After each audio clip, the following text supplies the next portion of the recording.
बोलायचं नाही, खोटं बोलायचं नाही. जे काय द्यायचं ते ओरिजिनल द्यायचं आणि ओरिजिनल खाऊ घालायचं. आपले दादा आले कुठून? आपले दादा आले कुठून? दादा कुठून आले? नांदेडून आलो. कुठून? बघत आलो. नांदेडवरून. कशासाठी? बापूचे मटण खायला. कसं कळालं क्वांटिटी चांगली आहे? कसं कळालं? कोणी सांगितलं?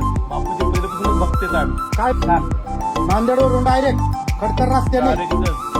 दादा तुम्हाला कसं वाटतं? क्वांटिटी कसं आहे? कुठून आले तुम्ही?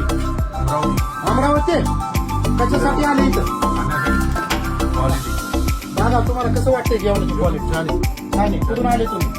खडकवासला. कसं आहे मटणाची घरगुती क्वालिटी आहे का? बरोबर, एकदम छान आहे.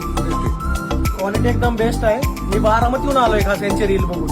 एकदम सुंदर क्वालिटी. घरगुती जेवण आहे का? जेवण आहे. रस्सा बिस्सा एकदम घरातल्यासारखा बनवल्यासारखा आहे. एकदम सुंदर जेवण. प्रेक्षकांना काय सांगताल तुम्ही?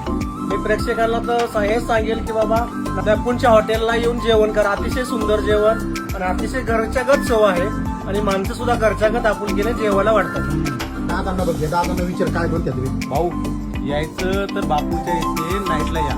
बापू क्वालिटी नाईट आणि नाईट स्टे एकदम ओके. मनाची हवा माणसाच्या कामात बघा. बोला असं झणझणीत जेवण कुठंच मिळत नाही. एक नंबर क्वालिटी आणि एक नंबर जेवण. करून टाका बापूची क्वालिटी.